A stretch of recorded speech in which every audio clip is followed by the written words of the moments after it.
Hello guys, welcome back to my channel. How are you? I hope you all are well. So today we are going to study the next chapter, that is a Bamboo Princess, and I am having the book with me, Begonias class 4, and this is a very interesting story. Definitely you will enjoy it. And what is the title? The bamboo princess. ठीक है, अब देखो title से थोड़ा clear हो रहा है कि प्रिंसेस की बात की जा रही है इसमें. ठीक है, बैम्बू प्रिंसेस क्या है वो हमें स्टोरी में पढ़ने के बाद पता चलेगा. ठीक है, अब यहाँ पे दिया हुआ है, बिफोर वी रीड बॉक्स में पढ़ते हैं कि क्या है. The poor man and his wife had no children. ठीक है, तो इस स्टोरी में क्या है, एक पुअर मैन है और उसकी वाइफ है, उसके कोई बच्चे नहीं हैं. He got a baby in the bamboo grove. अब जो पुअर मैन है उसे एक बेबी मिलता है बैम्बू ग्रूव में. बैम्बू ग्रूव क्या होता है, एक बैम्बू का जो ट्रीज होते हैं ना उनको बोलते हैं. एंड ब्रोट इट होम, वो घर ले आता है. What happen to the baby in the end, और बाद में उस बेबी का क्या होता है वो हमें स्टोरी पढ़ने के बाद ही पता चलता है कि जब वो पुअर मैन उस बेबी को घर में लेके आता है तो एंड में स्टोरी में क्या होता है. तो let us start. Once upon a time an old man and his wife lived in Japan. ठीक है, एक बार का टाइम की बात है कि जिसमें एक ओल्ड मैन और उसकी जो वाइफ होती हैं वो जापान में रहते थे. दे वर वेरी पुअर, और वो बहुत गरीब थे. They earn their livelihood by working in others field. Livelihood का मतलब क्या होता है कि जो उनकी अर्निंग होती है, जो उनकी लिविंग होती है, वो दूसरे खेतों में काम करके कमाते हैं.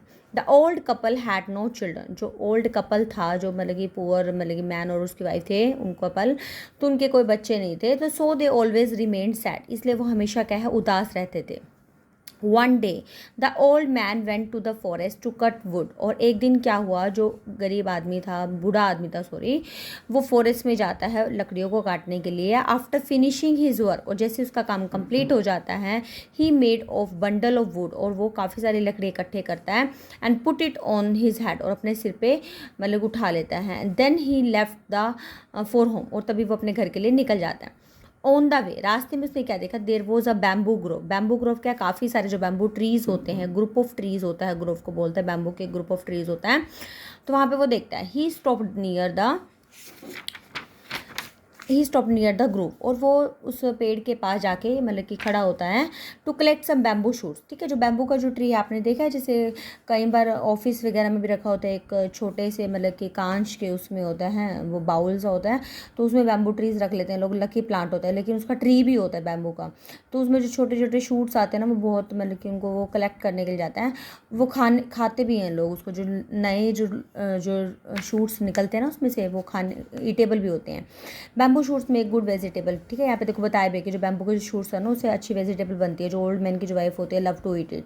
ठीक है, जो ओल्ड मैन की जो वाइफ होती है उसको वो खाना बहुत पसंद होता है. When the old man was collecting shoot, जब वो ओल्ड मैन वो शूट्स कलेक्ट कर रहा था ना, टहनियाँ सी छोटी छोटी सी इकट्ठी कर रहा था. ही हर्ड अ फेंट क्राई, और उसको एकदम धीमी सी स्लोली सी मतलब उसको चीख सुनाई देती है. He looked here and there, वो तभी वो इधर उधर देखता है. But there was nobody around, लेकिन वहाँ पे कुछ कोई नहीं होता. Once again the old man became busy in his work. तो दोबारा से फिर जो ओल्ड मैन होता है वो बिजी हो जाता है अपना काम करने में. Suddenly his eyes were attracted towards a tall bamboo.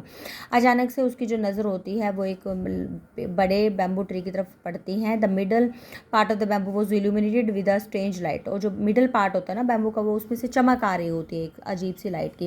At first he became scared, एक बार तो वो डर जाता है कि उसमें से क्या लाइट आ रही है. हाउएवर ही गैदर्ड करेज, लेकिन फिर भी वो अपना साहस जुटाता है. And went near the bamboo, और बैम्बू के पास जाता है. He wanted to know what was there inside it, और वो जानना चाहता है कि उसके अंदर बैम्बू के उसमें है क्या.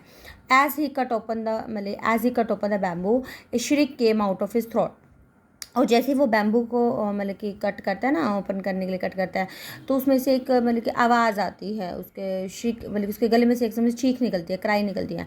There in the middle of the bamboo was lying a beautiful baby. और उस टाइम मतलब कि और वहाँ पे क्या होता है कि बैम्बू का बिल्कुल बीच में एक प्यारा सा सुंदर सा बेबी होता है. It was crying of hunger, और वो भूख से रो रहा होता है. देखो ये जैसे ना बैम्बू के जो शूट्स हैं, ठीक है, जैसे ये शूट्स लगे हैं ना यहाँ पे, देखो यहाँ पे बिल्कुल ही बच्चे बेबी होता है, वहाँ पे लेटा होता है. तो एकदम से वो जो बच्चा होता है वो भूख के मारे रो रहा होता है. And softly he picked her up and he brought her home, और वो बड़े प्यार से उसको उठाता है और अपने घर ले आता है. His wife was surprise to see him coming with such a beautiful baby. Nizam, उसकी वाइफ बड़े हैरान हो जाती है क्योंकि उनके पास बेबी नहीं होता है. तो वो हैरान हो जाते हैं कि उसके जो हस्बैंड के हाथ में मतलब कि बाजू में मतलब कि बहुत प्यारा सा बच्चा होता है. She took the baby in her arms, और वो बच्चा अपने बाजू में ले लेती है. And gave it some milk to drink, और उसको थोड़ा दूध देती है पीने के लिए. The baby drank the milk and soon fell asleep, और बच्चा दूध पी लेता है और जल्दी से सो जाता है. Whose baby is this, the wife asked the old man. और वो जो वाइफ होती है वो ओल्ड मैन से पूछती है कि बच्चा किसका है. I don't don't know, the old man replied. और ओल्ड मैन ने बोला कि मुझे तो पता नहीं। आई हर्ड अ क्राई, मैंने एक चीख सुनी। When I was collecting bamboo shoot, जब मैं बैम्बू की जो शूट्स कलेक्ट कर रहा था, इकट्ठा कर रहा था। And when I search I found the baby lying in the middle of a tall bamboo. और जब मैंने देखा तो मैंने देखा कि भाई एक जो टॉल बैम्बू में एक बच्चा लेटा हुआ है। The old woman was very happy, जो ओल्ड वुमन तो बहुत खुश होती है। She said god has sent us this baby as a gift, कि भगवान ने हमें ये गिफ्ट भेजा as a baby. Will make it our child, हम इसे अपना बच्चा बना लेंगे। And since they had found the baby in baby grove, और जैसे ही वो मतलब कि बेबी ग्रूव में उन्होंने बच्चे को देखा था, दे नेम्ड इट। तो अब वो बच्चा बैम्बू ग्रूव से मिला था तो इसलिए उसका नाम भी बैम्बू प्रिंसेस रख देते हैं। यही रीज़न है कि इस चैप्टर का नेम क्या है, बैम्बू प्रिंसेस, क्योंकि वो जो बेबी होता है वो बैम्बू से मिलता है, बैम्बू ग्रूव से मिलता है, इसलिए बैम्बू प्रिंसेस रखा जाता है। They took great care of baby, और वो उस बच्चे की बड़ी केयर करते हैं। Brought it up as their own child, और ऐसे पालते हैं जैसे वो उनका खुद का बच्चा हो। With the passage of time, time के साथ क्या होता है, जो बेबी ग्रू अप, बेबी बड़ा हो जाता है। And became the most beautiful maiden of the town. ठीक है, मेडन क्या होता है, यंग गर्ल, बल्कि बहुत सुंदर लड़की बन जाती है उस टाउन की। She was so beautiful that the people of the whole town loved her. वो इतनी सुंदर थी कि उसको सभी जो टाउन के सभी लोग उसको बहुत प्यार करते थे। Many young man of the town wanted to marry, बहुत सारे लड़के थे जो उससे शादी करना चाहते थे। They came to the old couple with their proposal, और वो जो ओल्ड कपल के पास मतलब प्रपोजल, शादी का रिश्ता लेकर भी आते थे। But they always said that she should make her own choice, लेकिन वो हमेशा ये कहते थे कि भी मैं अपनी इच्छा से शादी करूंगी। However the bamboo princess declined old proposal of marriage, जो बैम्बू प्रिंसेस थी उसने सभी प्रपोजल थे शादी के वो मना कर दिए थे। She became very sad and cried every day, और वो क्या करती थी, हमेशा उदास हो जाती थी, हर रोज रोती थी। The old parents could not understand the reason of her sorrow, अब ओल्ड पेरेंट्स को समझ में ही नहीं आता था उसके दुख का कारण क्या है। They ask her many time but she never said anything, वो हमेशा से पूछते थे लेकिन वो उससे कुछ भी नहीं कहते भी तुम रोती क्यों।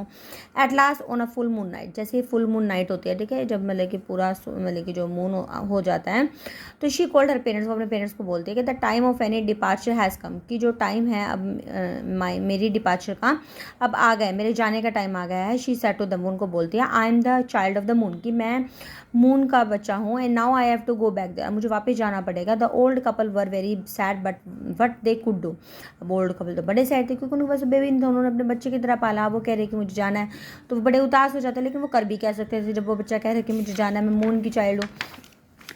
तो that night a golden chariot drawn by the moon beams arrive to take her back to the moon. और उस नाइट क्या होता है, एक गोल्डन चैरियट कहते हैं, गोल्डन सा मतलब कि सुनहरा जो रथ होता है वो आता है, ठीक है, मतलब कि चंद्रमा की किरणों से आता हुआ, मतलब कि उसको फिर वापस वहाँ पे मून के पास ले जाता है। हर पेरेंट्स एम्ब्रेस्ड हर, और एम्ब्रेस क्या होता है, उसके जो पेरेंट्स उसको गले लगाते हैं। क्राइड लाउडली, जोर जोर से रोते हैं। She also cried but she had to go, अब वो भी रो रही थी लेकिन उसको जाना तो था ही। She said goodbye to her old parents and gave them as a elixir of life as a parting gift, और वो उसको गुड बाय कहते हैं अपने पेरेंट्स को। और एलिक्सियर ऑफ लाइफ क्या होता है, एक फ्रेज होता है जिसका मतलब क्या होता है कि जीवन का अमृत, मतलब कि उनको एक मतलब कि उनकी जो लाइफ है उसको एक्सपेंड कर जाती है, ठीक है, जो जो उनका लाइफ स्पैन है, तो वो एक ऐसे गिफ्ट उनको दे जाते हैं, एक अमृत दे जाते हैं, आप इसको अमृत भी बोल सकते हो, बाकी ये फ्रेज है, ठीक है। तो the old parents lived a long life ever after, मतलब कि उसके बाद जो ओल्ड पेरेंट्स होते हैं उनकी लाइफ क्या होती है, बहुत लंबी हो जाती है, ठीक है। क्योंकि लंबी क्यों हो जाती है, क्योंकि उसको पूरी लॉन्ग लाइफ का जो मतलब कि जो गिफ्ट है वो देकर जाती है उनको, ठीक है। तो ये बहुत ही ब्यूटीफुल जापानीज़ फोक टेल थी, ठीक है, बहुत ही इंटरेस्टिंग है। अगर आपको अच्छी लगी है तो अप्लाई करना ना भूलें, आप अपने फ्रेंड्स को भी शेयर कर सकते हो, क्योंकि स्टोरी सुनने से क्या होता है, ये नहीं है कि आपके सिलेबस में है, स्टोरी सुनने से आपको नए नए वर्ड्स आपको सीखने को मिलते हैं, नए फ्रेजेस आपको पता लगते हैं, ठीक है। तो मिलते हैं एक नई वीडियो में एक नए कंटेंट के साथ। Till then be happy, keep studying, bye bye.